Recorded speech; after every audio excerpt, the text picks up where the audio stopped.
digital LED display on the microwave flickers a dull, exhausted amber, casting long, bruised shadows across the grease-stained laminate of the kitchen counter. It is 3:14 a.m. In the cramped apartment, the air hangs heavy with the metallic tang of cheap instant coffee and the ambient, low-frequency hum of a refrigerator compressor on its last legs. A man sits hunched at a wobbly particle board desk. His fingers, calloused and pale, rest motionless beside an open laptop screen. On that screen glows a single, unyielding digital banking statement. A balance of 0, accompanied by a cruel, automated bank fee notice that pushes his account into the red. To him, that number is not merely data, it is a physical barrier. It is an immovable slab of reinforced concrete, cold and gray, sealing him inside a subterranean tomb of lack, limitation, and quiet desperation. Every fiber of his biological machinery, his racing pulse, the constricted tightness in his chest, the dull ache behind his eyes testifies to the absolute solidity of this wall. He tells himself, "This is reality. This is the unalterable law of my existence." He believes he is staring at an objective truth carved into the foundational architecture of the universe.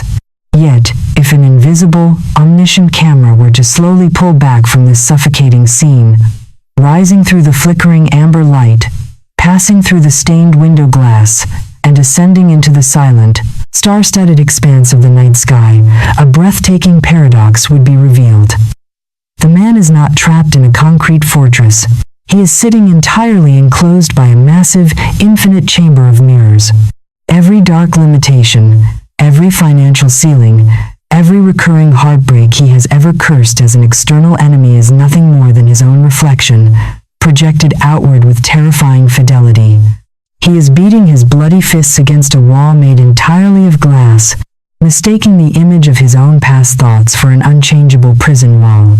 The tragedy of human existence does not lie in the cruelty of the external world, it lies in our catastrophic misidentification with the mirror. To dismantle the illusion of the concrete wall, one must journey into the subterranean mechanics of human consciousness, guided by the profound metaphysical insights of pioneers like Florence Scovel Shinn.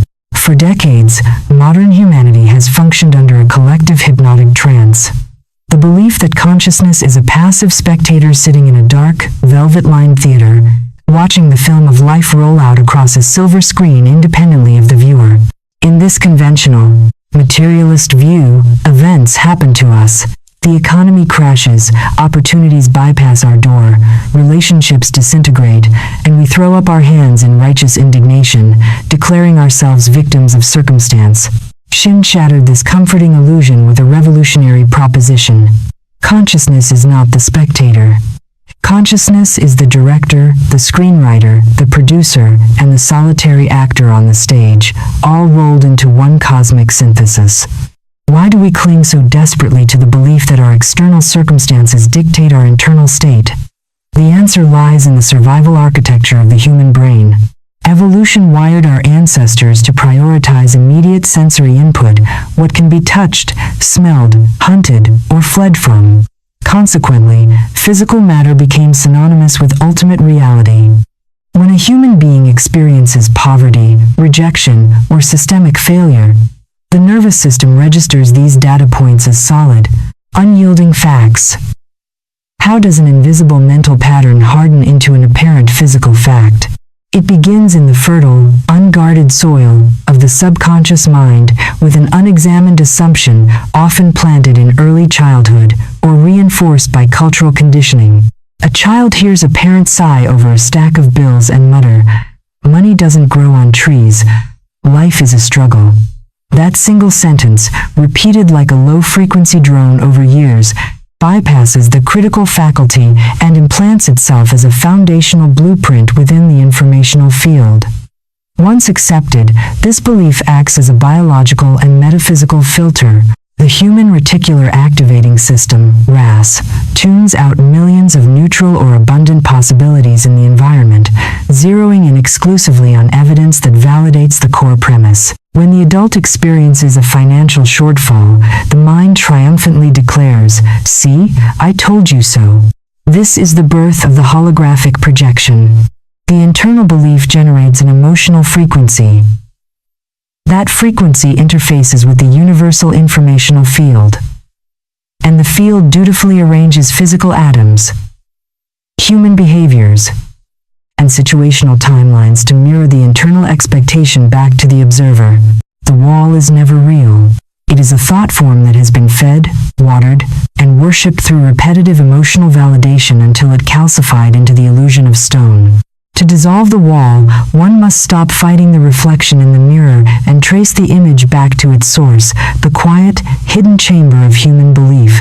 In the annals of a forgotten coastal province, there lived a legendary stone mason named Kalin, whose craftsmanship was celebrated across 3 kingdoms. He could carve life out of cold marble, coaxing breathing angels and ferocious lions from dead rock with a few strokes of his chisel. Yet, despite his mastery over stone, Kalin's personal life was a monument to wretched misery. He lived in perpetual debt, his family lineage was plagued by chronic scarcity, and every grand enterprise he launched collapsed into ruin. Convinced that the gods had cursed his bloodline with an intractable barrier of bad luck, Kalin resolved to build a fortress around his homestead to keep the hostile world at bay. For 7 years, he labored in isolation, quarrying the heaviest, densest granite blocks he could find.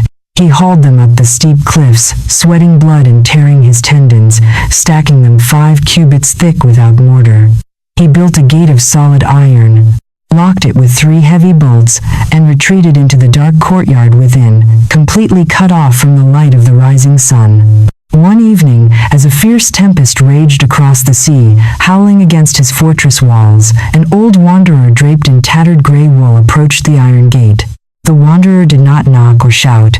He simply pressed his palm against the colossal granite blocks and began to sing a low, resonant note that vibrated through the very bedrock of the cliff. Hearing the disturbance, Kalin climbed atop the rampart, his face blackened with soot and fury.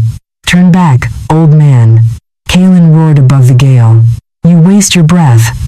No power on earth can breach these walls. This is the fortress of my fate, built of unyielding stone and fortified by my endless suffering." The wanderer looked up, his eyes shining with profound, unshakable calm. "Foolish mason," the wanderer called back, his voice cutting cleanly through the roaring wind. "You have spent your entire life mastering the art of shaping illusions, only to become a prisoner within your own shadow. These are rock, Kalin screamed, striking the wall with his iron hammer. "They bleed my knuckles. They break my bones. How dare you call them shadows?" The wanderer smiled gently, closed his eyes, and whispered, "Watch." With a wave of his hand, the wanderer projected a blinding shaft of brilliant white moonlight directly through the center of the storm clouds, illuminating Kalin's fortress from above. To Kalin's absolute terror, the moment the pure light struck the granite blocks, the massive walls flickered, softened, and dissolved into swirling clouds of gray dust. There was no iron gate. There were no granite blocks. Kalin was standing alone in an open meadow, holding a heavy iron hammer against thin air, surrounded entirely by a vast circle of massive, polished standing mirrors that stretched to the horizon. Every single block of stone he had ever quarried, hauled, and stacked was nothing more than the magnified, jagged reflection of his own bent, defensive posture. He had not been fighting a hostile world. He had spent 40 years breaking his own heart against the reflection of his own terror. The transition from victimhood to supreme authorship begins with a single, terrifyingly liberating realization. If my current limitations are a projection of my internal state, then nothing outside of me holds any power to imprison me. You are not a helpless leaf tossed about by the chaotic winds of circumstance. You are the projector, and a projector can change the film at any moment it chooses.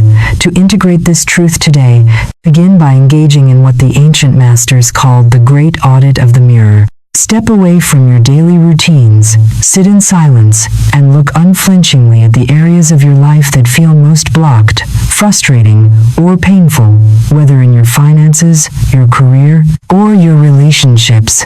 Instead of cursing the outer circumstance, ask yourself the forbidden question: what internal assumption, what recurring story, What hidden fear am I projecting onto the screen of my reality that keeps reproducing this exact frame?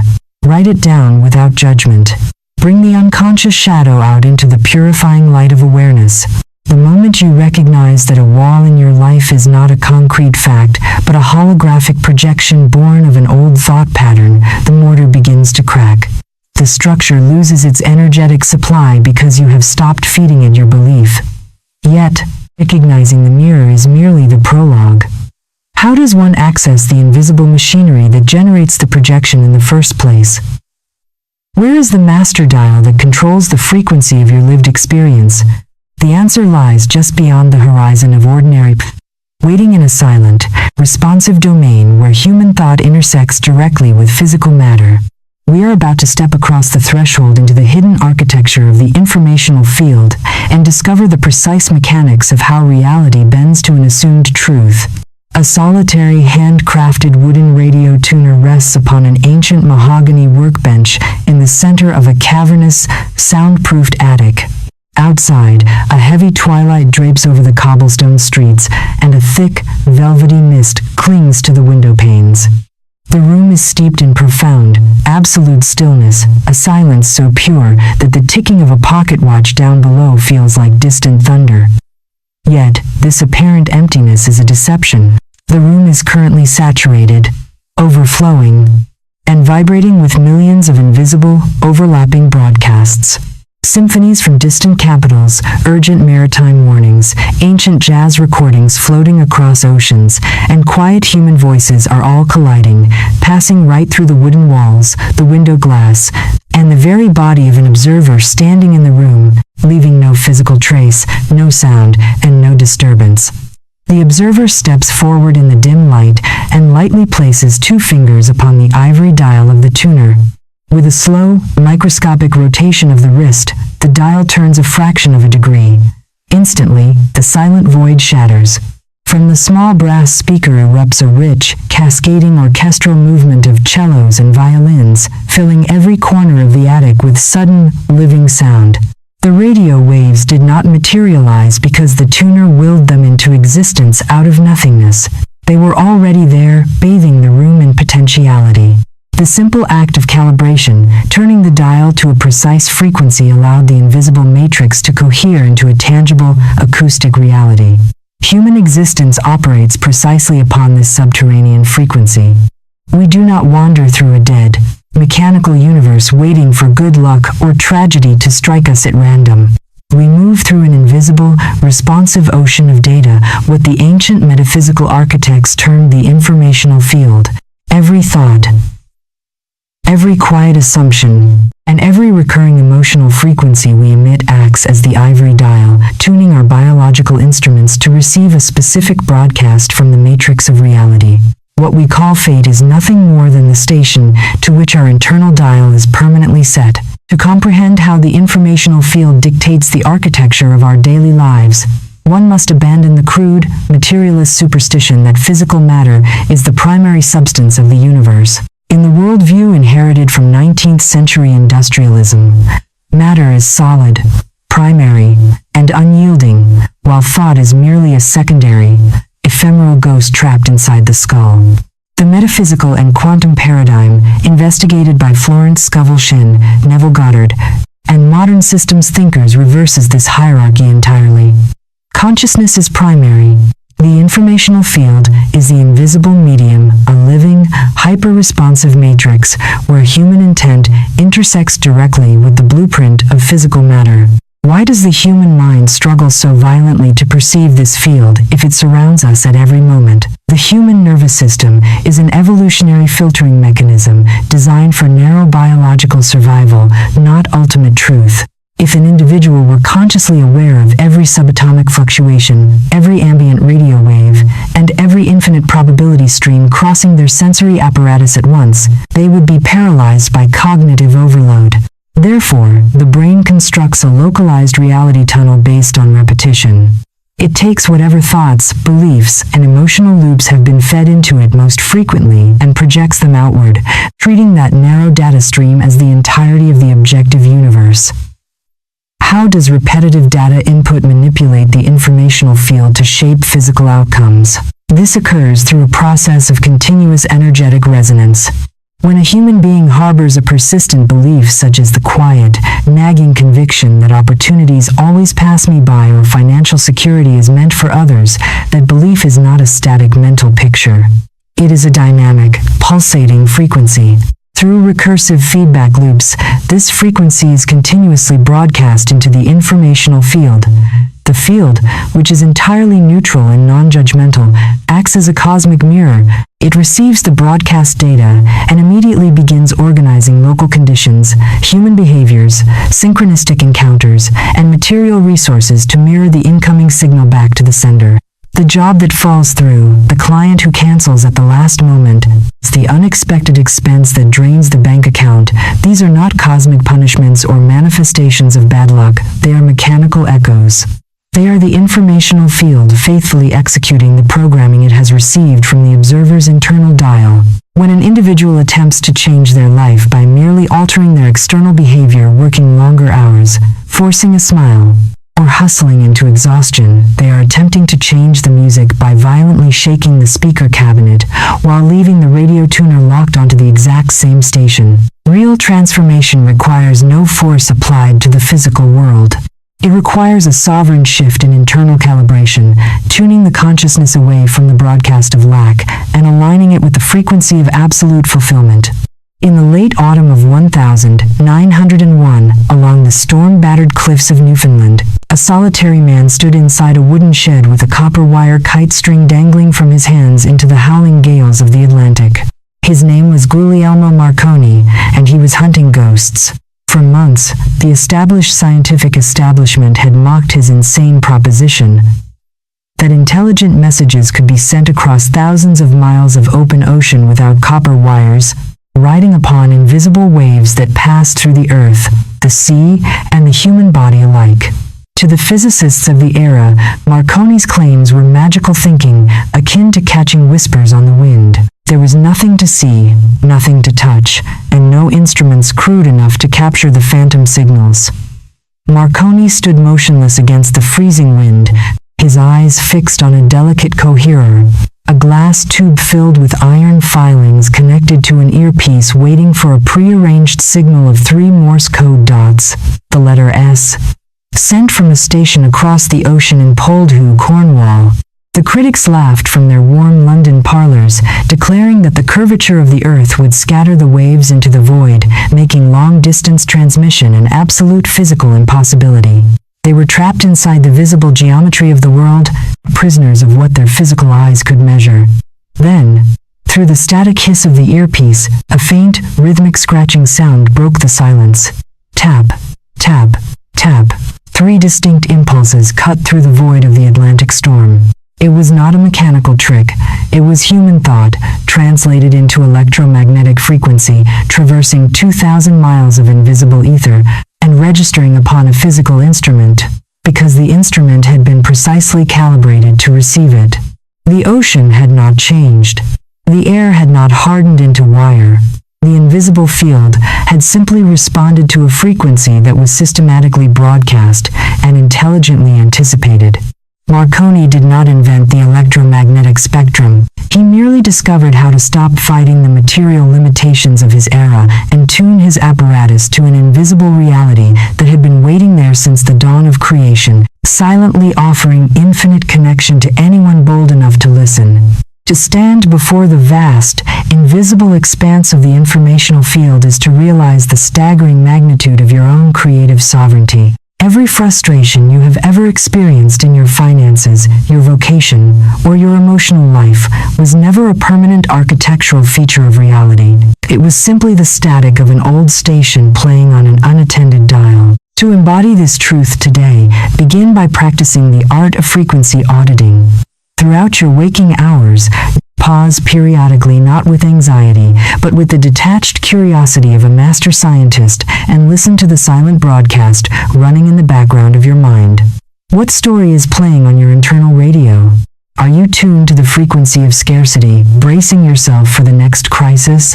Or are you broadcasting a quiet, unshakable assumption of abundance and ease? When you catch your mind playing the old, static-filled track of limitation, do not fight it with self-loathing or force. Treat it with the calm authority of the technician adjusting a dial. Silently or softly declare, I am changing the station. Shift your internal posture, anchor your awareness in the feeling of a resolved desire, and let the informational field adjust itself to your new broadcast.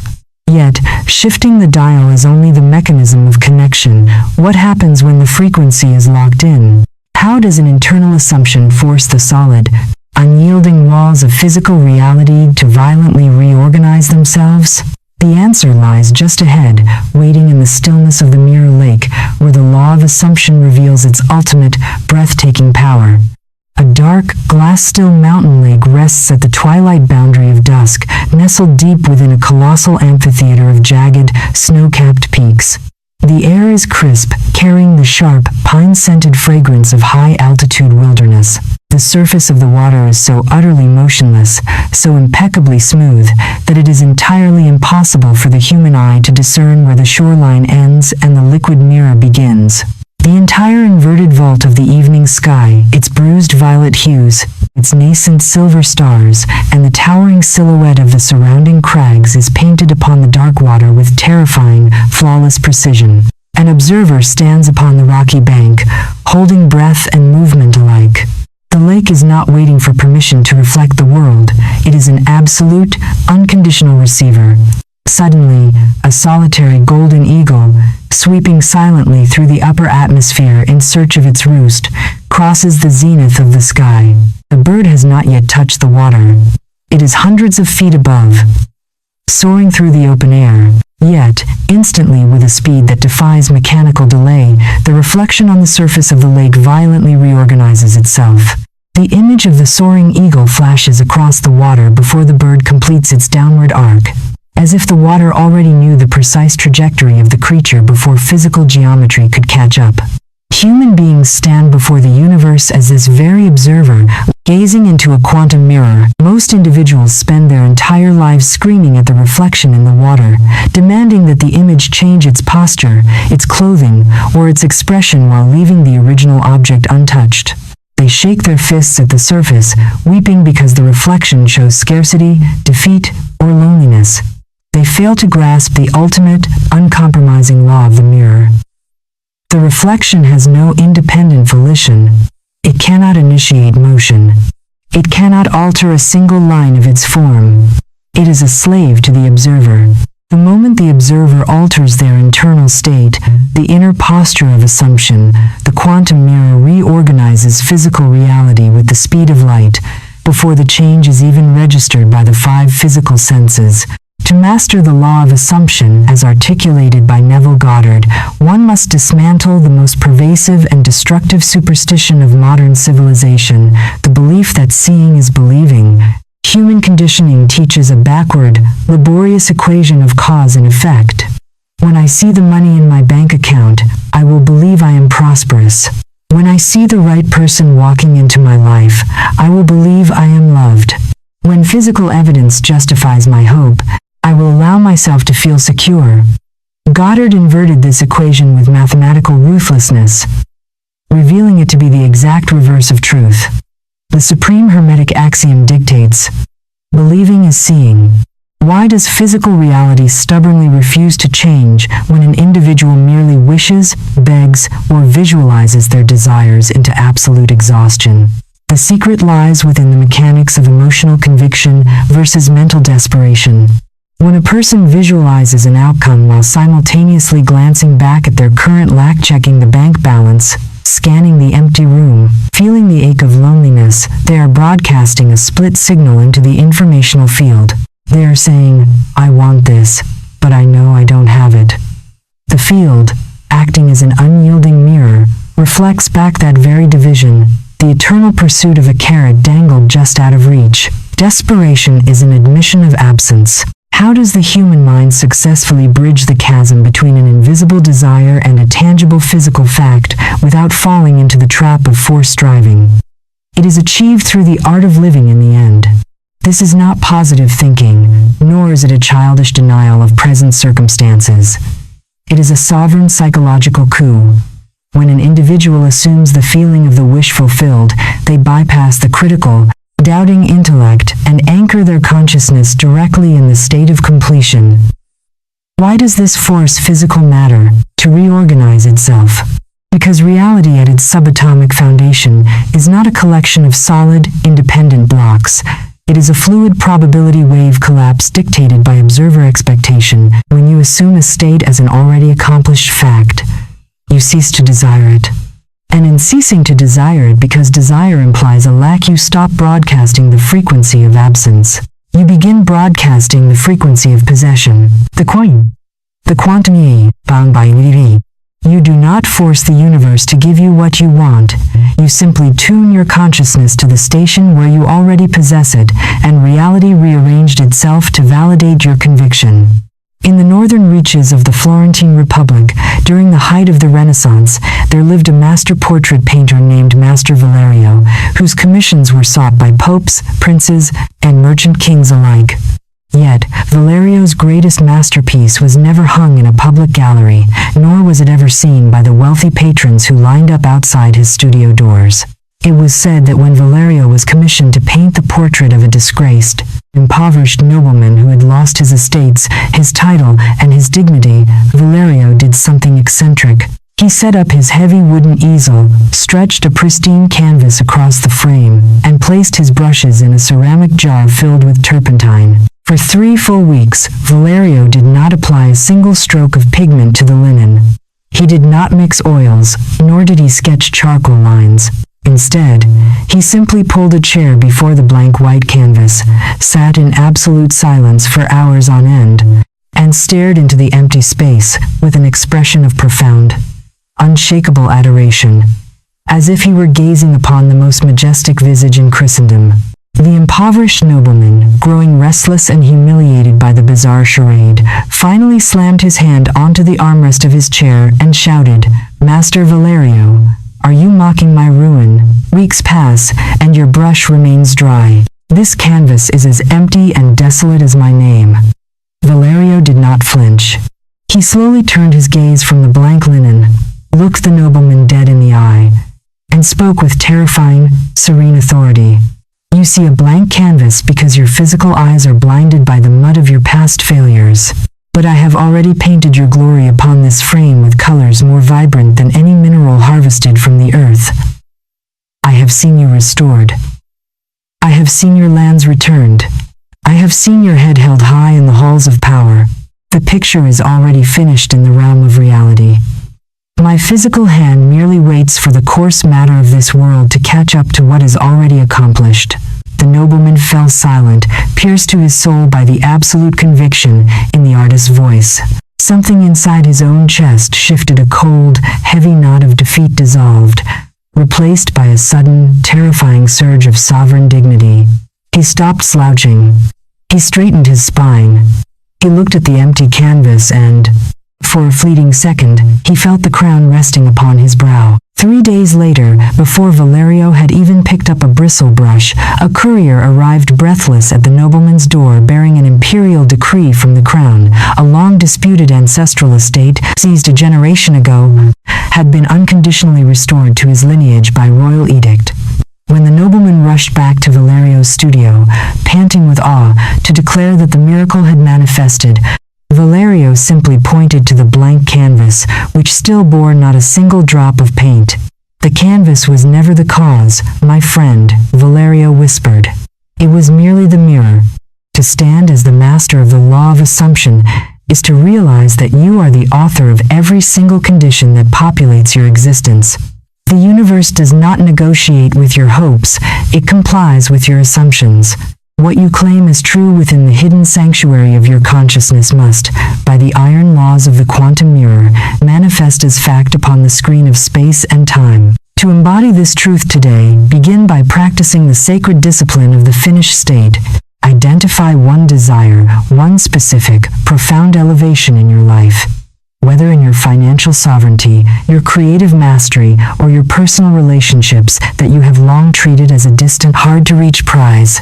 Stop looking at it as something you are trying to get.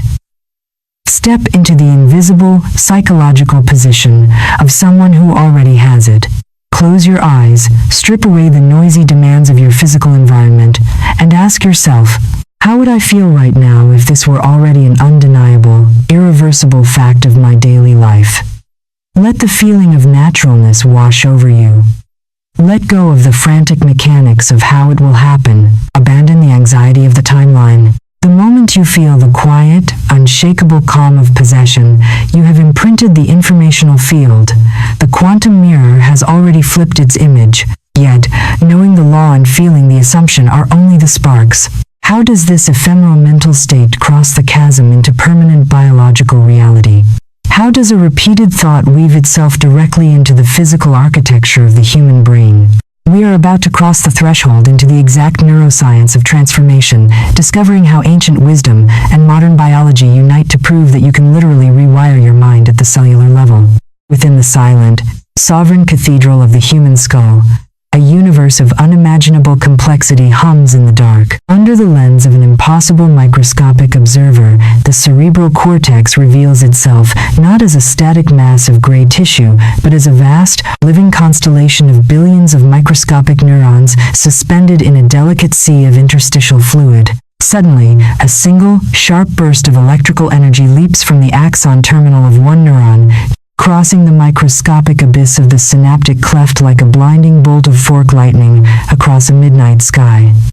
Instantly, that single flash detonates a chain reaction. 1,000 adjacent pathways ignite, firing in a brilliant, cascading wave of electric blue fire that illuminates intricate, branching neural highways stretching across the landscape of the mind. This is the birth of a thought. But more than that, it is the physical construction of reality at the cellular level. To the untrained eye, human thoughts appear ephemeral smoke rings vanishing into an empty room, leaving no permanent mark upon the world. Yet, the high-resolution lens of modern neurobiology shatters this delusion completely. Every time a human being entertains an idea, feels an emotion, or repeats an assumption, physical architecture is being constructed within the brain. Synapses thicken, protein receptors multiply, and microscopic bridges of myelin wrap tightly around neural pathways like insulating copper wire around a high-voltage cable. You are not merely thinking thoughts. You are literally carving the canyons through which your future life must flow. The physical brain is plastic, yielding, and completely obedient to the patterns of repetition stamped upon it by consciousness. To understand how the abstract metaphysical laws of manifestation anchor themselves in physical biology, one must bridge the ancient wisdom of the mystics with the rigorous findings of modern neuroscience. For centuries, critics dismissed mental transformation as wishful thinking, a harmless psychological placebo, incapable of altering the hard machinery of the material world. Yet, neuroscientists have uncovered a fundamental biological law discovered by Donald Hebb in 1949, known universally as Hebbian learning. Neurons that fire together, wire together. Why does a repeated thought possess the terrifying power to rewrite human destiny? The brain is an organ of radical energy conservation. It despises novelty because novelty requires massive metabolic expenditure. To make survival automatic, the brain takes any thought, belief, or emotional state that is repeated consistently and automates it, turning it into a deeply grooved neural superhighway known as an unconscious program. When a person spends decades repeating thoughts of lack, unworthiness, or struggle, those neural pathways become thick, fast, and dominant. They fire automatically, dictating perceptions, emotional triggers, and automatic behavioral responses before the conscious mind even has time to intervene. The physical brain has literally been sculpted by the environment into a machine for producing more of the exact same reality. How does an individual interrupt this biological loop and force the brain to wire new circuitry? It is achieved through the conscious, disciplined application of focused attention coupled with emotional conviction. When an individual repeats an affirming truth or an elevated state not as a mechanical chore, but with genuine, burning emotional resonance, the brain cannot distinguish between the vividly imagined experience and a physical event occurring in the external world. Neurochemicals such as dopamine, oxytocin, and brain-derived neurotrophic factor, BDNF, flood the synaptic matrix, creating an environment of hyperplasticity. In this state of elevated neurochemical receptivity, the old neural networks begin to weaken and prune themselves through a process called synaptic pruning, while entirely new neural pathways sprout, branch, and bind together. You are literally performing open-heart surgery on your own psyche using the scalpel of focused repetition. The biological resistance that whispers, "This is not who I am. This is impossible for me," is merely the dying gasp of old neural wiring, fighting to preserve its evolutionary dominance. When you push past that resistance with sustained emotional conviction, you seize control of your own biological evolution. Deep within the frost-bitten gorges of the northern mountains, during the darkest century of the medieval epoch, stood the Abbey of St. Judea, fortress of absolute silence where a brotherhood of manuscript scribes dedicated their mortal lives to preserving sacred texts by hand. Among them was Brother Alistair, an aging monk whose hands had grown gnarled and trembling from decades of gripping quill and parchment. Alistair's life was defined by repetition. From dawn until dusk, in the freezing shadows of the scriptorium, his fingers executed the exact same sweeping, circular motions with the goose feather quill, dipping into black iron gull ink and pressing characters onto sheepskin vellum thousands upon thousands of times every single day. To an outsider visiting the abbey, Alistair's labor appeared agonizingly monotonous, a slow erosion of a man's life spent in the service of dead words. Yet, something miraculous had occurred beneath the surface of Alistair's physical body over those 40 years of unbroken repetition. The muscles of his fingers had not merely grown stronger. The structural bone density of his right hand had physically adapted to the precise torque of the quill. More remarkably, when the abbot of St. Jude inspected Alistair's brain following his passing, in an era before medical imaging, noted meticulously in the abbey's leather-bound chronicles, he observed something astonishing. The motor cortex of Alistair's brain had physically expanded, carving a deep, luminous groove of neural density dedicated entirely to the fine motor control of writing sacred letters. The ink had not merely stained the parchment. Through unyielding repetition, the motion had permanently rewritten the biological architecture of Alistair's mind and body. He had become the text he copied. The tool, the hand, the mind, and the sacred word had fused into a single, indivisible masterpiece of biological engineering. To grasp the neuroscience of the rewired mind is to look upon your own mental habits with profound awe and fierce responsibility. You are not a fixed, finished product etched into stone by genetics or early childhood trauma. You are a fluid, dynamic organism of pure neurological potential, capable of growing entirely new branches of perception, confidence, and abundance at any second you choose to direct your focus. To embody this truth today, begin by engaging in the practice of neural inscription. Identify one limiting narrative, one chronic mental loop of scarcity, self-doubt, or anxiety that has dictated your actions for years. Recognize that this limitation is not a spiritual flaw, it is simply a well-worn neural superhighway carved by years of unconscious repetition. When that old thought pattern fires in your mind today, do not feed it with emotional reaction or self-condemnation. Starve it of energy by observing it with detached, sovereign indifference. Simultaneously, consciously introduce a new, elevating truth. Repeat it with focused attention and real emotional resonance, knowing that with every single repetition, you are firing a new spark across the synaptic gap, building the physical scaffolding of your new reality cell by cell. Yet, forging the neural pathway within the quiet sanctuary of the mind is only the preparation. How does this internal biological shift manifest outside the boundaries of the skull? What physical tool can an individual use to project this newly wired frequency directly into the material atmosphere? We are about to cross the threshold into the ancient, acoustic power of the spoken voice, discovering why sound is the ultimate bridge between the invisible mind and the tangible world. A solitary traveler stands at the exact geographical center of a vast, ancient stone canyon, where the towering canyon walls rise like colossal cathedral pillars into an indigo sky. The air is bone-dry, razor-sharp, and pregnant with an absolute, breathless silence. Not a single bird cuts through the high altitude. Not a breath of wind disturbs the dust at the traveler's boots. The silence is so profound, so absolute, that it feels heavy, pressing against the eardrums like lead.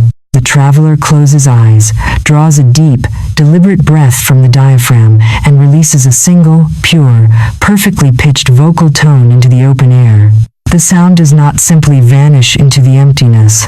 The moment the voice strikes the ancient stone faces, a violent, beautiful alchemy occurs. The acoustic wave rebounds, refracting across 1,000 hidden crevices and crags. Within a heartbeat, the solitary vocal note is magnified 1,000-fold, returning not as an echo, but as a living, resonant chord that causes the very bedrock beneath the traveler's boots to vibrate and hum with deep, tectonic power. The voice has transformed the dead stone into a living instrument. Human beings wander through their daily lives, treating speech as a trivial, superficial tool for commerce and casual exchange, a flurry of casual words tossed carelessly into the wind. They fail to understand the ancient, terrifying truth of acoustics. The human voice is not merely a byproduct of thought. It is a tuning fork.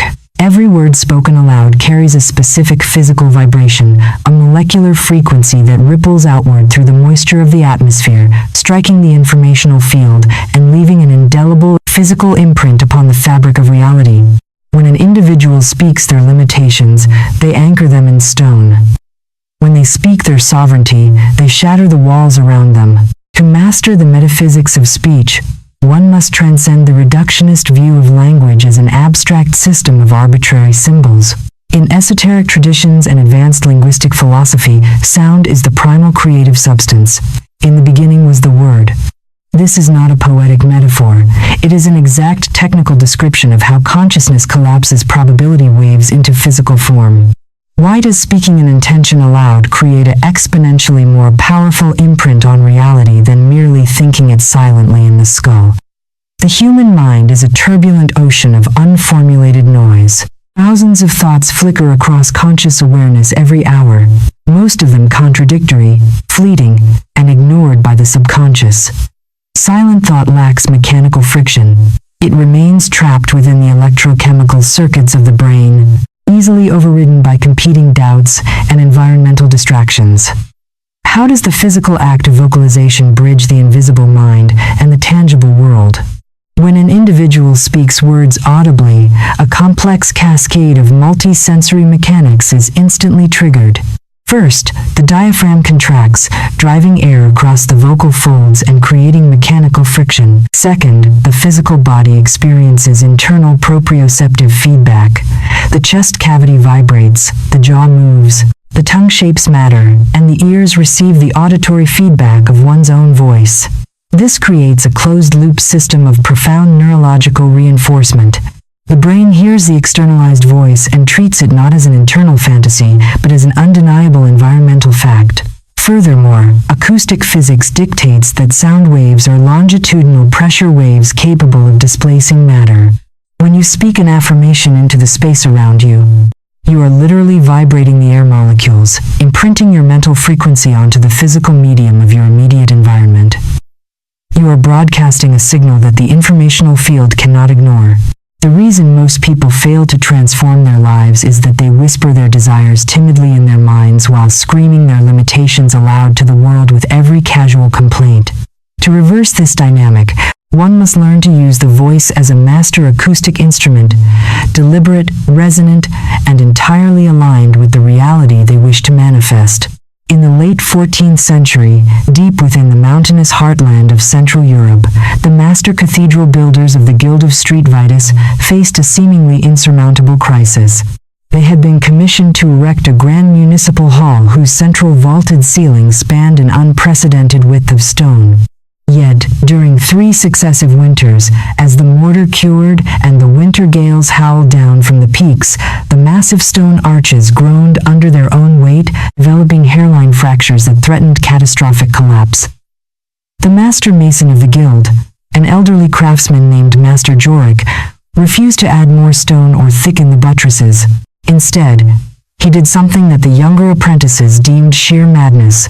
On the eve of the final structural test, while the freezing wind battered the unfinished scaffolding, Jorik climbed alone to the apex of the central scaffolding platform. He carried no plumb bob, no iron hammer, and no measuring tape. He stood in the dark void beneath the skeletal stone ribs, closed his eyes, and began to chant a succession of deep, sustained vocal tones.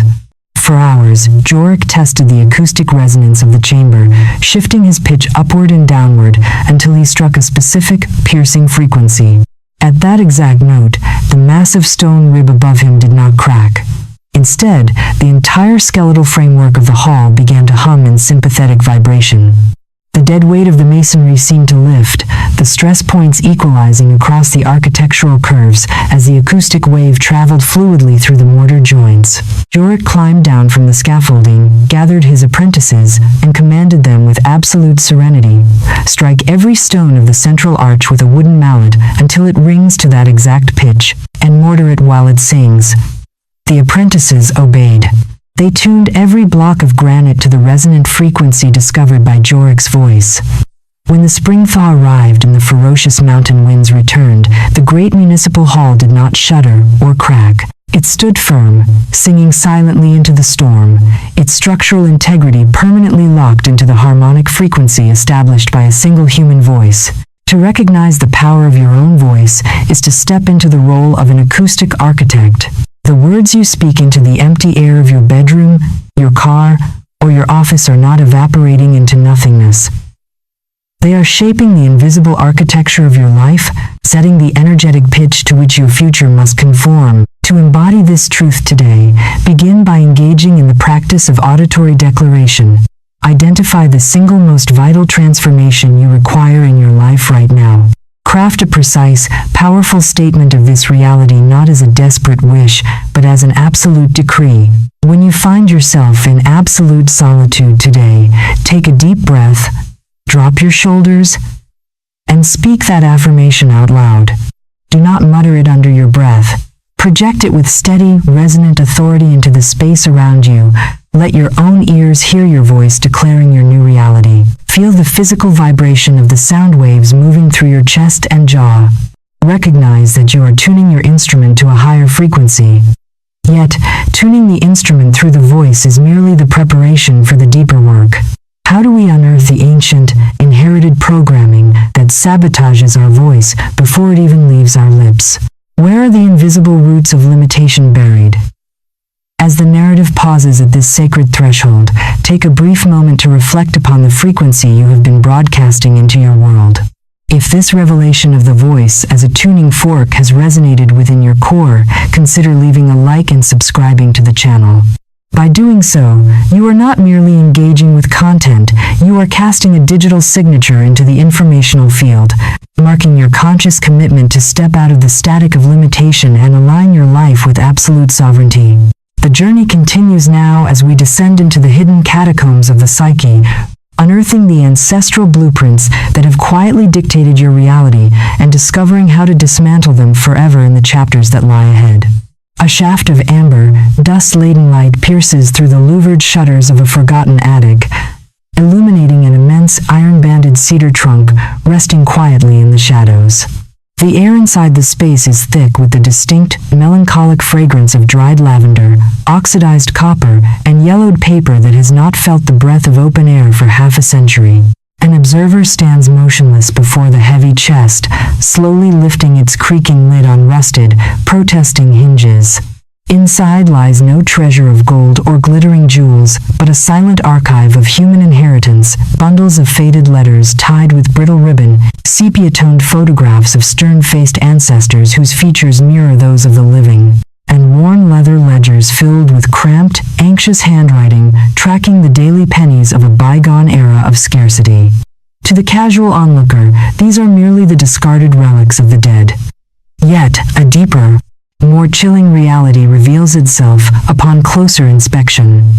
Every human being walks through the modern world carrying an invisible, psychological steamer trunk bolted directly to their spine, a massive, hidden container packed entirely with the unexamined fears, financial limitations, structural failures, and emotional fractures of their parents, grandparents, and tribal lineage. An individual wakes up in a modern penthouse or a modest suburban home, believing their dread of financial ruin, their chronic hesitation before success, and their repeated relational betrayals are their own original thoughts. They march through life fighting battles they did not declare, weighed down by armor forged in historical eras they never lived through. They mistake the ghost-written script of their ancestors for their own sovereign destiny. To liberate consciousness from the prison of circumstance, one must perform a ruthless archaeological excavation of the psyche, descending into the deep strata where inherited programming takes root. For generations, behavioral science and spiritual philosophy have debated the origin of human limitation. Is a person bound by their genetics, their socio-economic upbringing, or the capricious strokes of historical fate? The metaphysical masterwork revealed by pioneers like Florence Scovel Shinn and Neville Goddard suggests a far more profound truth. Limitations are rarely original inventions. They are inherited blueprints passed down through linguistic osmosis, emotional contagion, and epigenetic imprinting. Why do human lineages preserve and transmit scarcity, struggle, and limitation across centuries with such relentless fidelity? The answer lies in the primitive evolutionary imperative of tribal survival.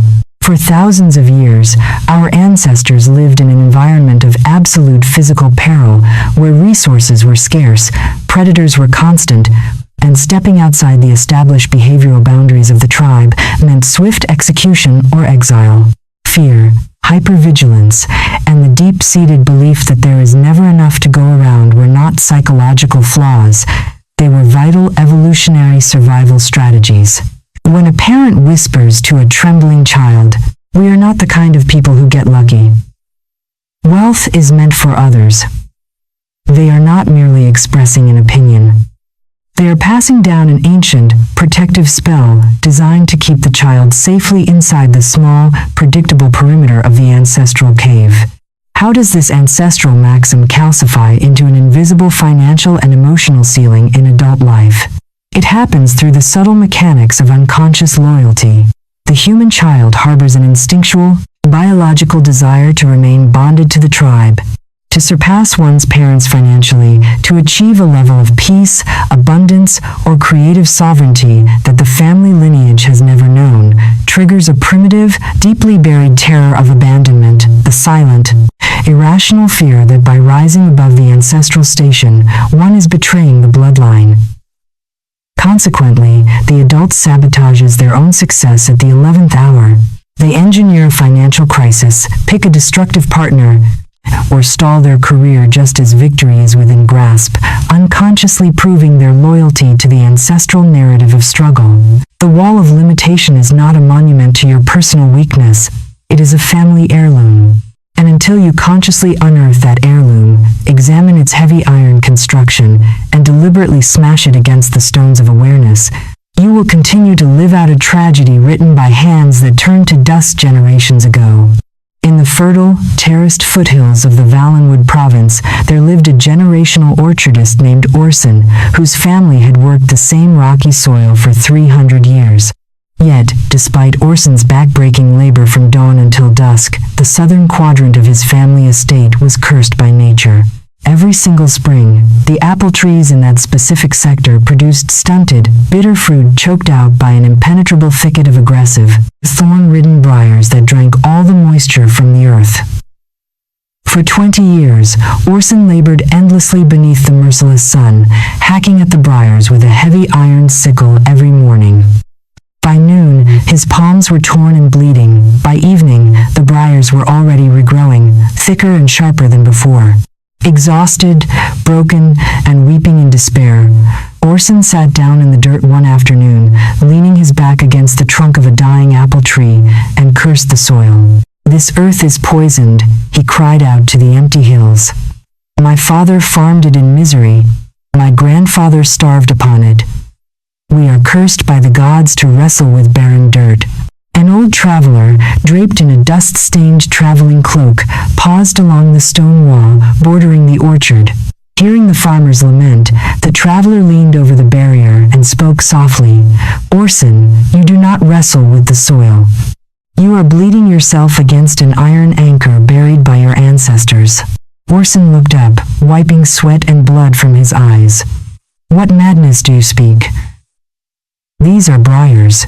The soil is inherently cursed. The traveler smiled faintly, vaulted the stone wall, and knelt beside the tormented farmer. Taking up Orson's discarded shovel, the traveler pointed to a massive, gnarled taproot that plunged deep into the earth beneath the center of the briar patch. Do not hack at the leaves, Orson. Follow the root. For 3 hours, working together under the fading light of the afternoon, Orson and the traveler dug downward, through the clay, past the superficial roots, deeper than any plow had ever ventured. Suddenly, the iron blade of the shovel struck something solid with a dull, echoing clang. With frantic energy, Orson clawed away the remaining earth until a massive, iron-bound chest was fully exposed to the open air. It was locked with a heavy padlock of medieval design. Using a heavy crowbar, Orson smashed the rusted lock and threw open the lid. Inside the chest lay no gold, but a collection of heavy lead weights, rotting burlap sacks filled with saltwater ruined grain, and a legal deed from 3 centuries prior. The deed recorded that Orson's great-great-grandfather, fleeing a famine, had deliberately buried his remaining spoiled stores and heavy ballast stones in a panic, sealing them directly over the estate's primary, subterranean freshwater spring. For 300 years, every generation of Orson's family had inherited the cursed patch of land without ever questioning why it failed. The stunted trees, the bitter fruit, and the endless back-breaking labor were not curses of nature. They were the mechanical, organic symptoms of an old, buried obstruction left behind by a frightened ancestor in a moment of historic panic. The moment Orson hauled the heavy chest out of the pit and dragged it away from the spring, a miraculous thing occurred. A clear, bubbling vein of pure, ice-cold water broke through the disturbed earth, surging upward and flooding the parched trenches of the southern terrace. Within 3 growing seasons, the briars withered away entirely for lack of stagnation, and the orchard erupted into the most abundant, sweetest harvest the province had ever witnessed. To unearth the inherited blueprint is to realize that your greatest financial ceilings, relational loops, and professional limitations are not permanent fixtures of your soul. They are foreign objects, old, buried crates of ancestral fear and scarcity that you have inherited without your consent, defending them as your own identity simply because they were handed down to you in the cradle. To embody this truth today, begin by engaging in the sacred audit of the bloodline. Find a quiet sanctuary where you will not be disturbed. Take a pen and paper and ask yourself the difficult, unvarnished questions. What did my parents believe about money? What financial dread did my family accept as normal? What relational tragedy repeats itself across the generations of my lineage? Write down these inherited maxims without judgment or blame. Look at them not as your destiny, but as data-old programming codes written by ancestors who knew no better. Once you identify the specific core belief that has kept your life confined to a narrow perimeter of struggle, look it in the eye and consciously revoke your subscription to it. Declare softly into the quiet room, "This story belonged to my forebears. It does not belong to me." The lineage of struggle ends here. By unearthing the root of the old program, you have cleared the foundational soil of your consciousness. The heavy stones have been hauled away, and the underground spring of pure potential is beginning to press upward against the crust of your awareness. Yet, clearing the soil is merely the preparation for the harvest. How do we plant the new seed so deeply into the subconscious that it cannot be uprooted by the winds of daily circumstance? We are about to cross the threshold into the most precise, rigorous, and transformative protocol of our entire journey. The 7-night protocol of absolute transformation, where theory dissolves into immediate, undeniable practice. A digital clock beside an unmade bed flicks silently from 11:59 p.m. to midnight in a darkened household. Outside the rain-streaked window, the municipal streetlights cast long, amber ribbons of light across empty asphalt, while the rest of the world lies submerged in a heavy, drugged stupor of unconscious slumber. In this sacred, midnight hour, the frantic hum of daytime commerce ceases, the noise of human anxiety temporarily flatlines, and a profound, atmospheric stillness descends upon the room. An observer sits upright upon the edge of the mattress, wrapped in the cool silence of the midnight watch. There is no television drone, no flickering smartphone screen, and no ambient distraction. To the casual observer, this moment is empty, a blank stretch of dead time between one day and the next.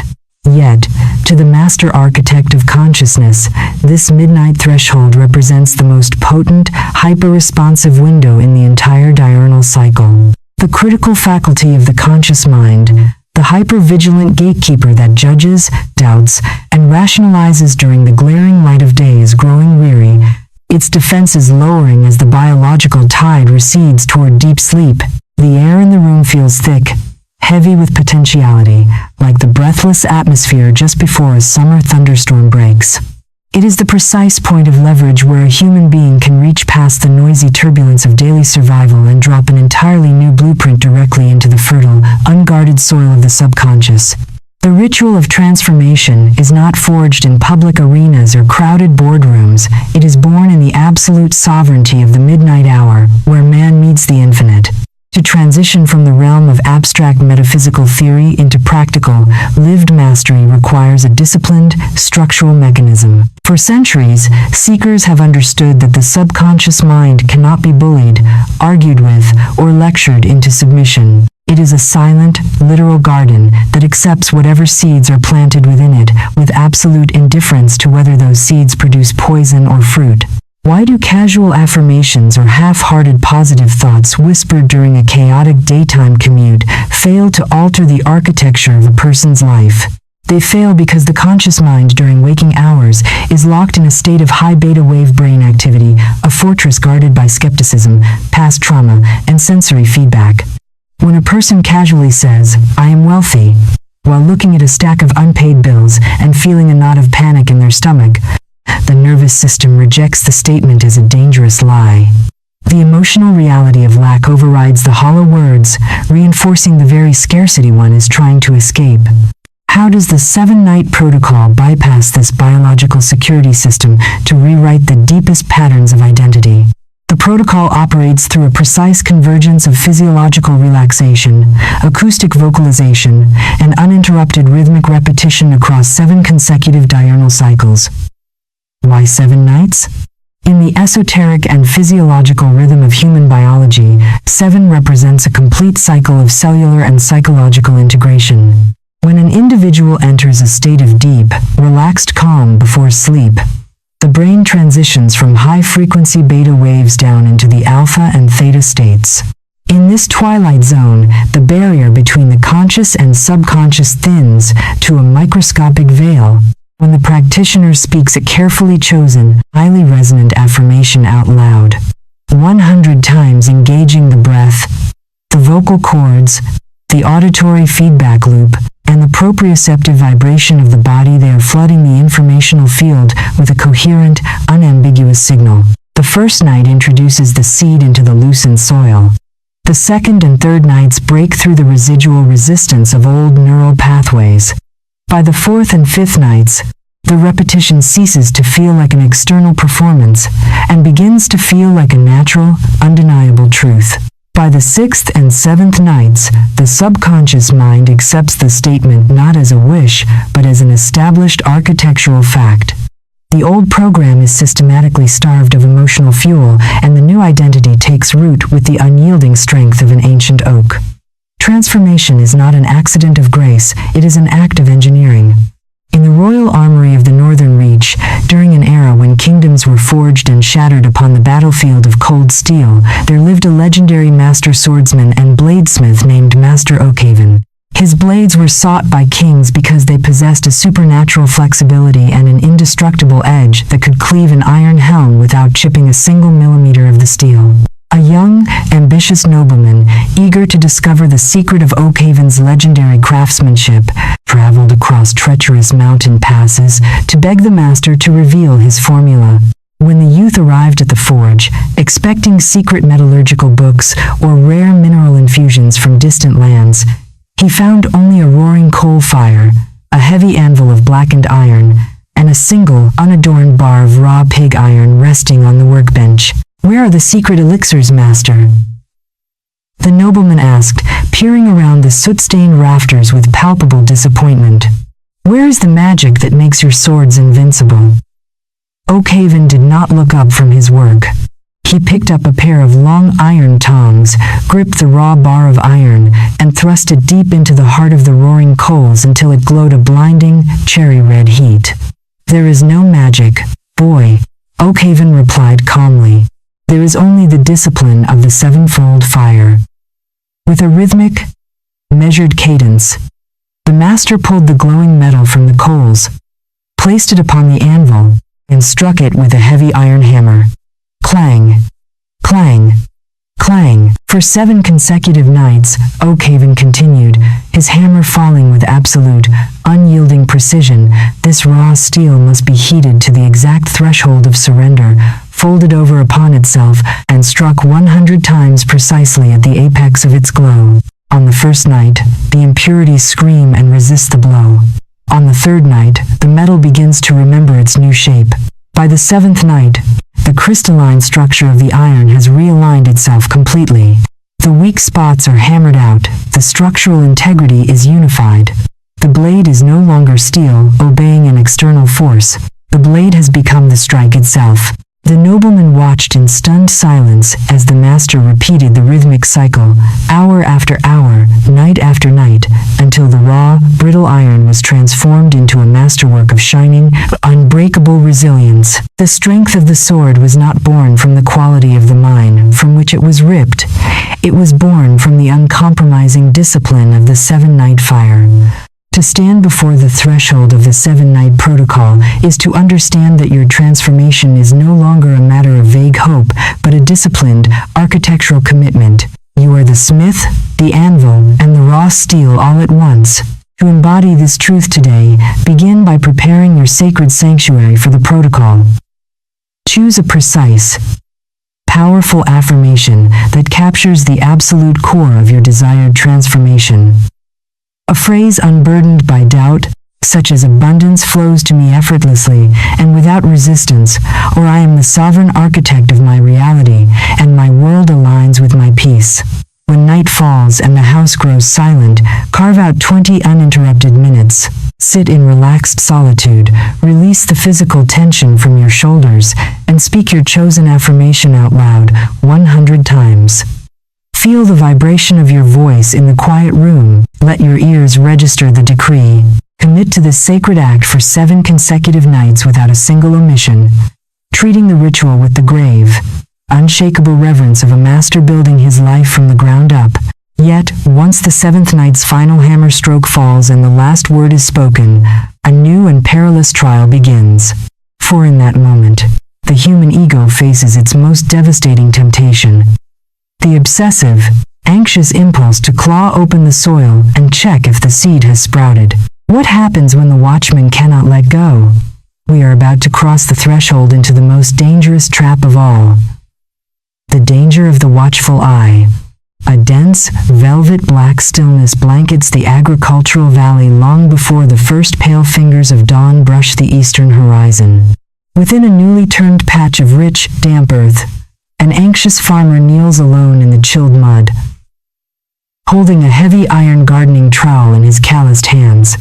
His breath plummes in pale, ragged wisps against the morning air. Just hours prior, under the cover of dusk, he buried a rare, precious seed deep within the soil, a seed promised to yield an abundant harvest of sustenance and wealth. Yet, instead of surrendering that seed to the dark, quiet sanctuary of the earth, and returning to his home to rest, the farmer is gripped by a feverish, agonizing compulsion.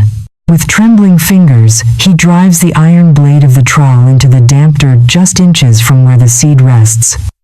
He violently tears open the earth, clawing back the soil to expose the delicate, hidden chamber below. He leans close, straining his eyes in the pitch blackness, demanding to see if the seed has cracked, if roots have descended, if a stem has dared to pierce the surface. The seed lies there exposed, shivering in the cold night air, its fragile embryonic skin dry and shocked. By repeatedly unearthing the seed to inspect its progress, the farmer strips away its moisture, severs its nascent microroots, and stops its biological evolution dead in its tracks. He kills the harvest not through neglect, but through the lethal, suffocating grip of his own obsessive surveillance. Human beings commit this exact spiritual homicide every single day. They spend precious time imprinting their desires upon the informational field through focused intention and deep emotional conviction, yet the moment they step away from their sacred practice, an overwhelming, frantic impulse takes hold. They begin to obsessively monitor reality. They check their bank balances with a racing heart, scan their interpersonal interactions for signs of rejection, and demand immediate, physical proof that the universe has altered its course. They dig up the seed every few hours, killing their own manifestation with the relentless, scorching light of doubt. To master the art of conscious creation, one must confront the most counterintuitive and difficult discipline on the spiritual path, the absolute cessation of conscious monitoring. For centuries, modern analytical education has trained human beings to believe that control equals success. If you want something built, you inspect every nail. If you want a project completed, you hover over the worker's shoulder. Therefore, the ego naturally assumes that if it wants a reality manifested, it must constantly watch the universe, verify the timeline, and track the progress of the invisible realms. Why does excessive conscious control and obsessive monitoring act as the ultimate saboteur of subconscious creation? The answer lies in the fundamental linguistics of the informational field. The universal matrix does not respond to your spoken words or your daytime affirmations. It responds to your underlying, dominant, emotional state. When an individual spends 20 minutes in deep meditation programming an assumption of absolute abundance, and then spends the remaining 23 hours and 40 minutes frantically checking for proof, worrying about the rent, and complaining about a lack of funds, and they are broadcasting a contradictory, schizophrenic signal. The frantic checking is an outward admission of disbelief. It is the ego crying out, "I don't really trust that this is done. I have to keep my eyes on it, or it won't happen." How does this constant psychological interference paralyze the natural unfolding of physical reality? The subconscious mind and the informational field operate through organic, generative laws, much like the growth of a mighty forest or the healing of a deep wound. Nature does not work through frantic supervision or nervous interference. It works through quiet, undisturbed gestation. When you grip your desire with white-knuckle desperation, you create a state of high psychological resistance. This resistance acts as an energetic dam, choking off the flow of synchronicity and locking your physical circumstances into the exact same stubborn pattern. Excessive conscious control is born of a profound lack of faith in the creative power within. To let go is not to give up. It is to possess such absolute, towering certainty that the outcome is already guaranteed, requiring no further supervision from your anxious intellect. You plant the seed, you seal it with conviction, and then you turn your back with the majestic serenity of an emperor who knows his decree has already been executed across the empire. In the high mountain kingdoms of the ancient East, during an era when archery was elevated from a martial art to a sublime spiritual discipline, there lived a legendary royal archer named Grandmaster Tenzin. Archers from across the known world traveled to his remote clifftop dojo, seeking to master the fabled arrow of the unseen target.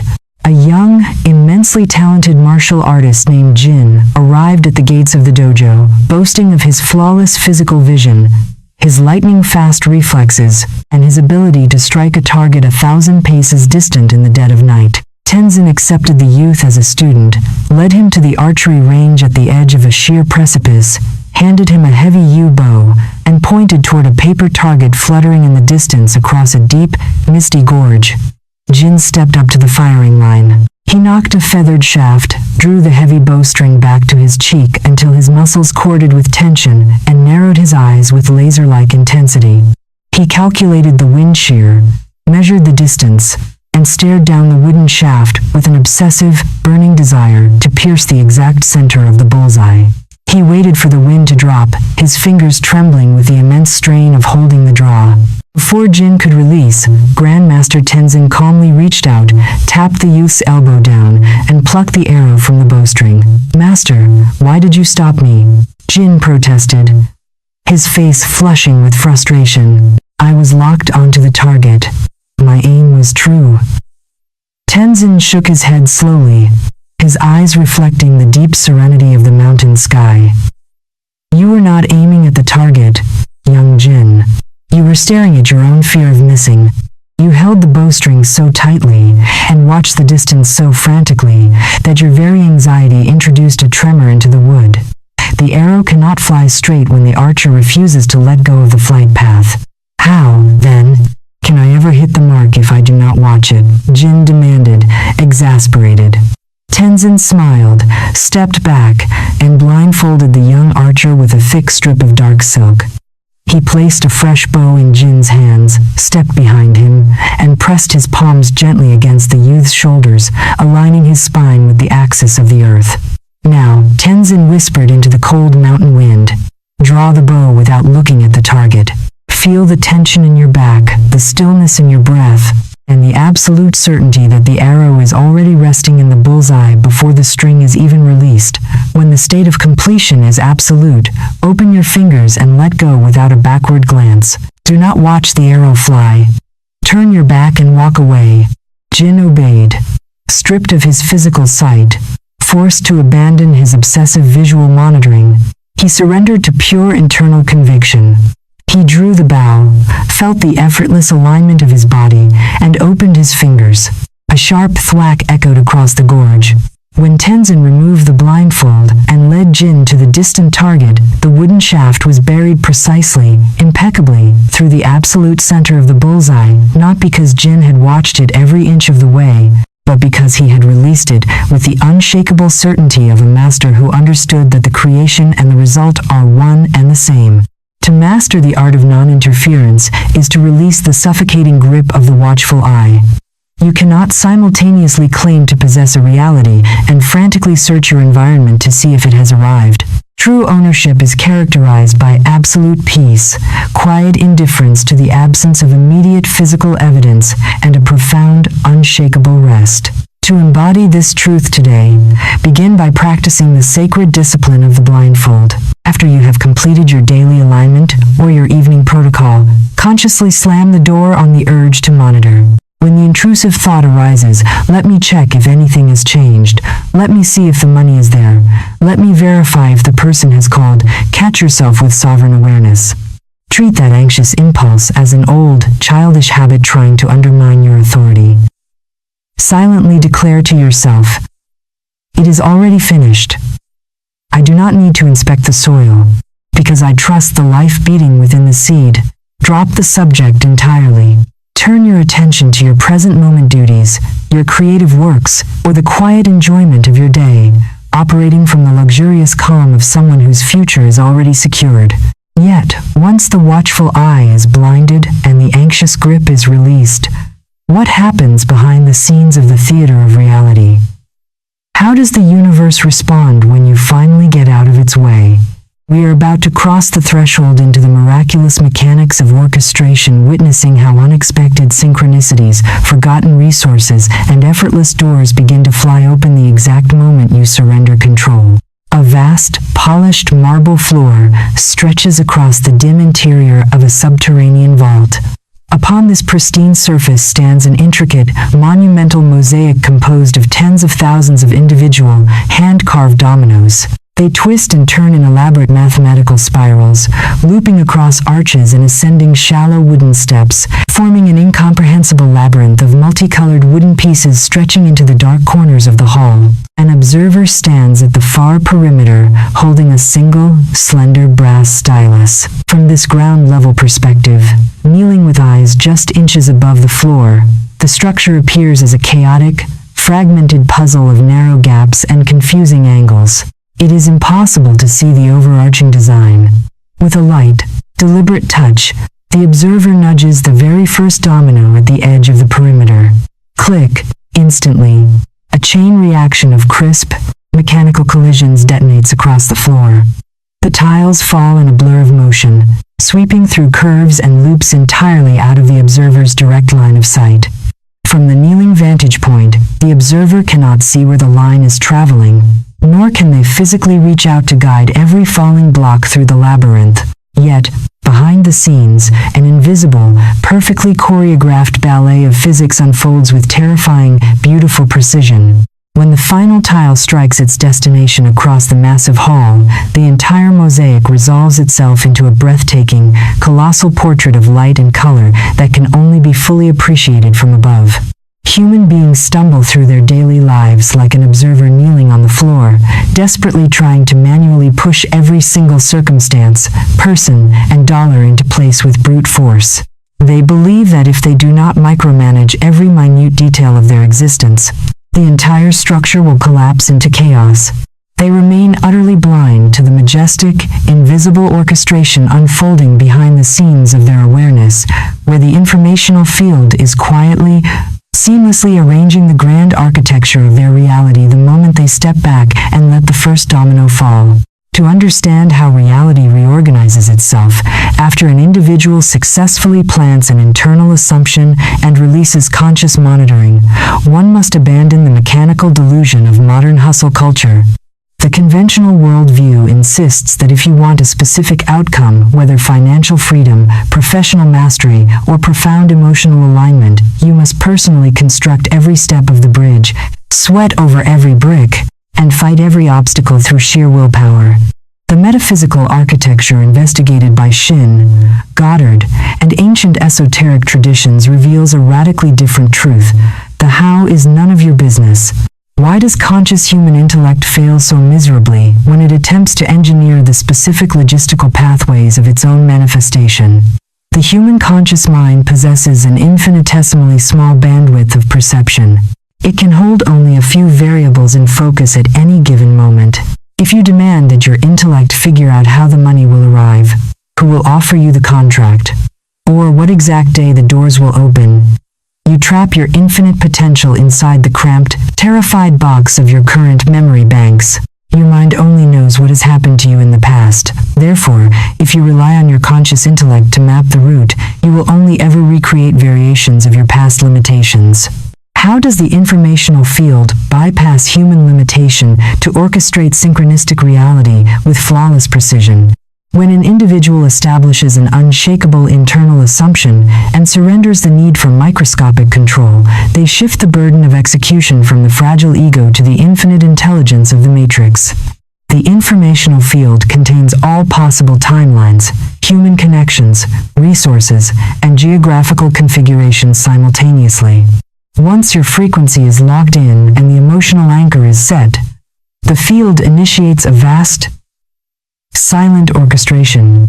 It rearranges subatomic probabilities, whispers intuitive sparks into the minds of people you have never met, clears roadblocks thousands of miles away, and coordinates unexpected messages, forgotten refunds, out-of-the-blue freelance opportunities, and strange invitations that open doors you did not even know existed. The people who experience these shifts report an eerie, breathtaking sense of orchestration. Money shows up from sources that defy rational calculation. Internal paralysis dissolves overnight, and decisions that once felt agonizingly complex suddenly become obvious and effortless. The external world begins reading from a brand new script that you authored in the quiet sanctuary of your consciousness, requiring zero physical force on your part to bring it to life.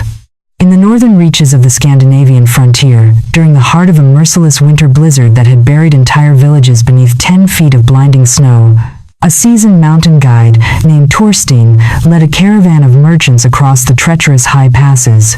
A sudden, violent whiteout struck the expedition without warning. The swirling vortex of wind and ice erased every familiar landmark, choked out the pale winter sun, and plunged the world into a howling, monochromatic abyss. Panic seized the merchants. One by one, they began screaming, dropping their heavy packs, and running blindly in random directions across the frozen plateau, desperately trying to force their way through the storm by sheer physical effort. Torsten, however, did something that struck the panicked merchants as sheer madness. He did not run. He did not shout over the gale, nor did he frantically search the blinding white void for a path. Instead, Torstein unbuckled his heavy canvas pack, set it down upon the snow, sat calmly upon it cross-legged, wrapped his fur cloak tightly around his shoulders, and closed his eyes.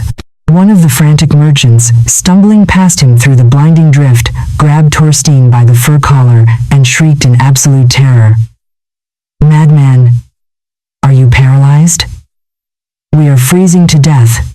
If we do not stand up and fight our way through this blizzard right now, we will be buried alive." Torstein did not open his eyes. He spoke with a voice as calm and steady as a deep subterranean spring.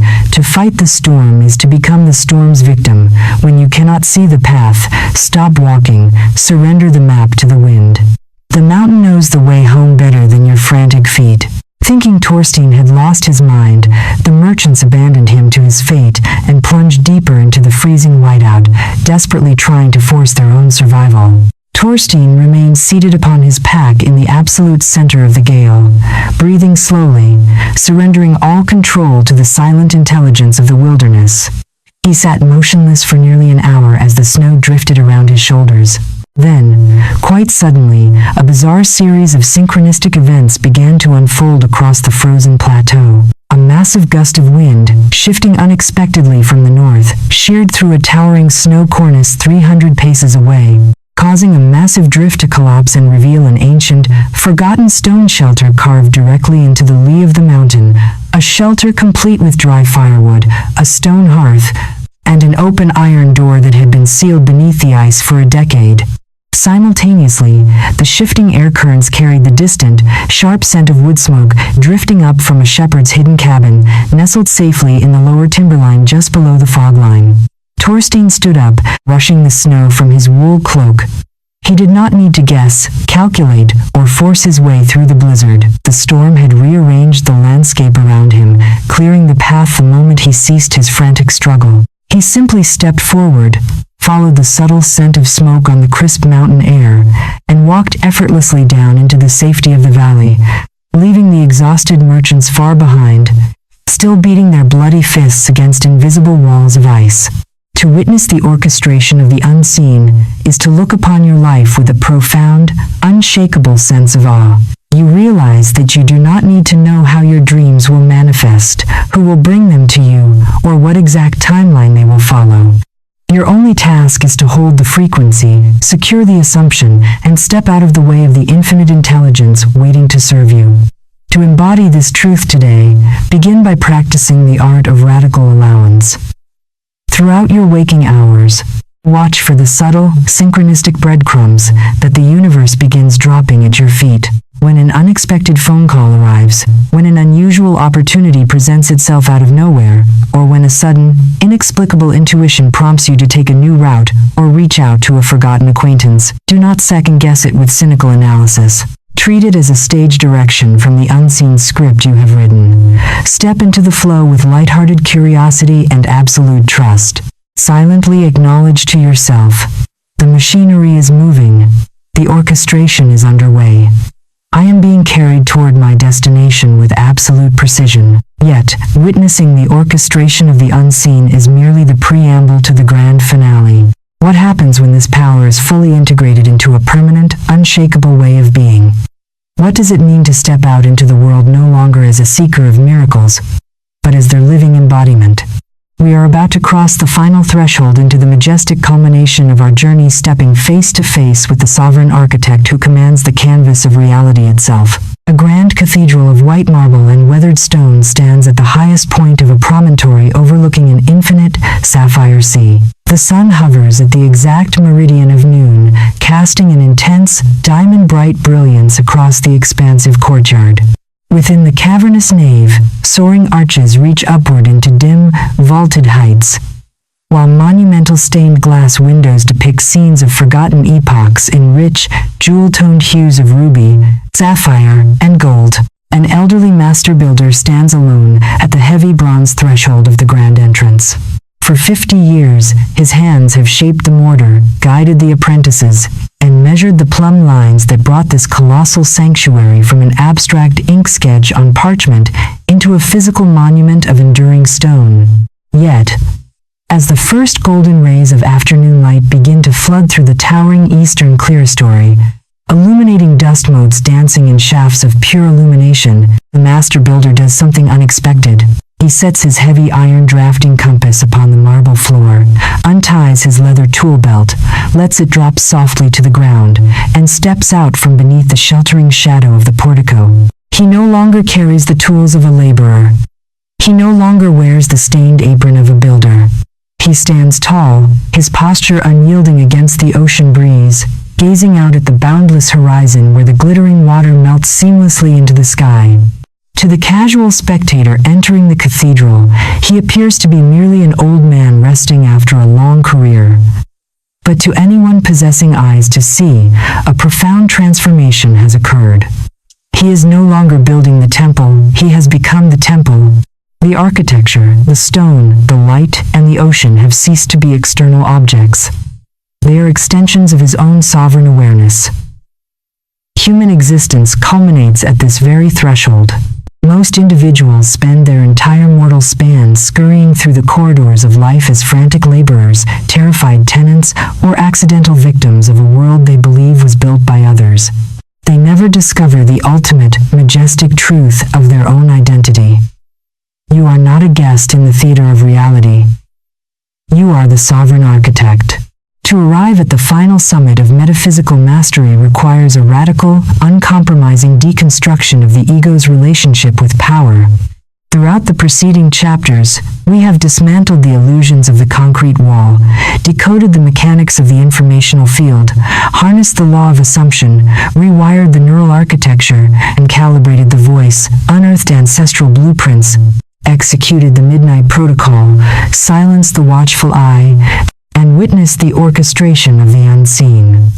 Why do so many spiritual seekers, having glimpsed these profound truths, eventually slip back into cycles of struggle, doubt, and accidental limitation? The regression occurs because the human mind is culturally conditioned to view power as something external for a surprise to be won, a secret formula to be acquired, or a temporary state to be maintained through constant vigilance. When an individual treats manifestation as a trick or a technique, they remain fundamentally anchored in the identity of a supplicant. They are still begging the universe for favors, hoping their daily rituals will appease a distant, capricious deity or trick the informational field into compliance. How does one permanently transition from a temporary practitioner of techniques into the permanent embodiment of the sovereign architect? It is achieved through the total dissolution of separation between the observer and the observed. Why must separation dissolve? Because sovereign creation is not something you do. It is an expression of what you are. When an architect stands before a blueprint, he does not look at the structure as a foreign entity conspiring against his desires. Every line, every arch, every stone is an extension of his own conceptual will made manifest in physical space.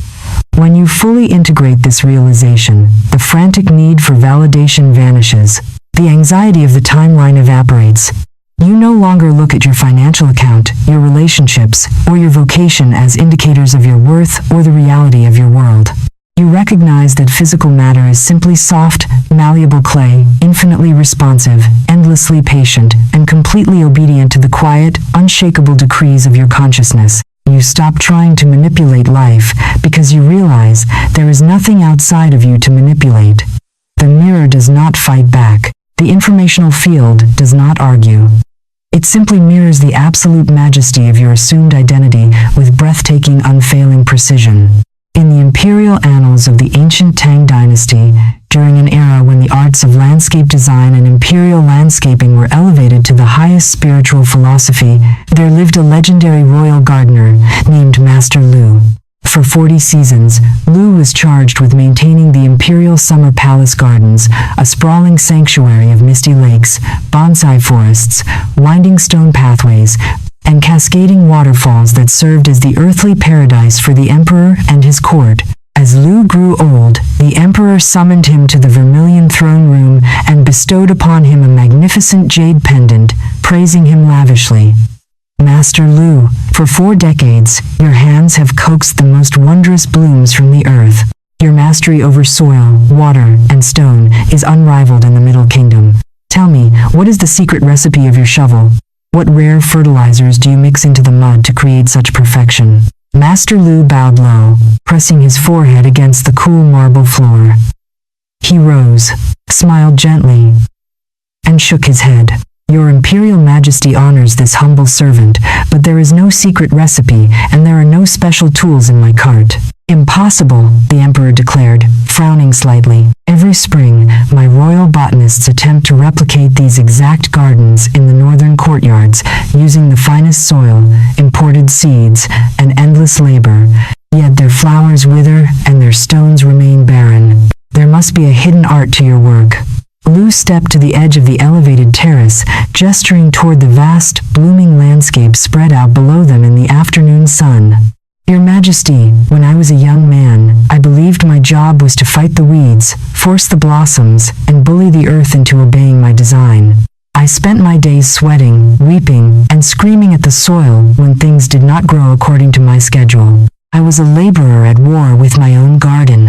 And what changed? The Emperor asked, leaning forward on his dragon throne. One autumn, after a devastating frost killed every shoot I had planted, I collapsed upon the frozen earth, in utter exhaustion, Lu whispered. In that silence, the illusion broke. I realized that the garden was not something I was building outside of myself. The garden was an ongoing expression of my own inner stillness. I stopped fighting the weeds. I stopped timing the blossoms. I simply sat within the state of absolute harmony, knowing that the soil only mirrors what the gardener assumes to be true. Lu turned his clear, luminous eyes toward the sovereign. From that day forward, I never touched a shovel with the intent to force a flower. I simply walked through the courtyards as the living embodiment of spring. The trees did not grow because I commanded them. They grew because they had nowhere else to go when bathed in the absolute certainty of my peace. The Emperor fell silent, struck to his soul by the profound truth of the gardener's words. He looked down at the sprawling gardens below and saw them no longer as a collection of plants, but as the externalized, breathing projection of a sovereign mind that had transcended the illusion of separation forever. To step across the threshold into the reality of the sovereign architect is to cast aside the tattered garments of victimhood, struggle, and accidental survival once and for all. You are no longer tossed about by the chaotic storms of economic shifts, relational friction, or historical limitations. You stand at the center of your universe as the unshakable point of origin, the quiet, powerful eye of the storm from which all reality radiates. To embody this truth today, you begin by engaging in the final declaration of sovereignty. Stand in absolute stillness within your sanctuary, take a deep, grounding breath, and look unflinchingly at your entire life. Strip away every label, every past failure, every ancestral burden, and every temporary circumstance. Silently or audibly, declare your final decree to the informational field. I am the author. I am the projector. I am the mirror, the observer, and the architecture itself. The illusion of limitation is dissolved. My world bends instantly, effortlessly, and perfectly to the quiet authority of my assumed reality. As this grand manuscript reaches its zenith, pause for a final moment of deep, unshakable reflection. Drop a comment below declaring, "This message was meant for me." By leaving your mark, you cast a permanent, undeniable anchor into the informational field, sealing your commitment to step out of the static of limitation forever. Hit the like button to signal your alignment. Subscribe to ensure your frequency remains unbroken, and carry this sovereign truth into every waking moment of your newly created reality. The physical body steps forward into the world.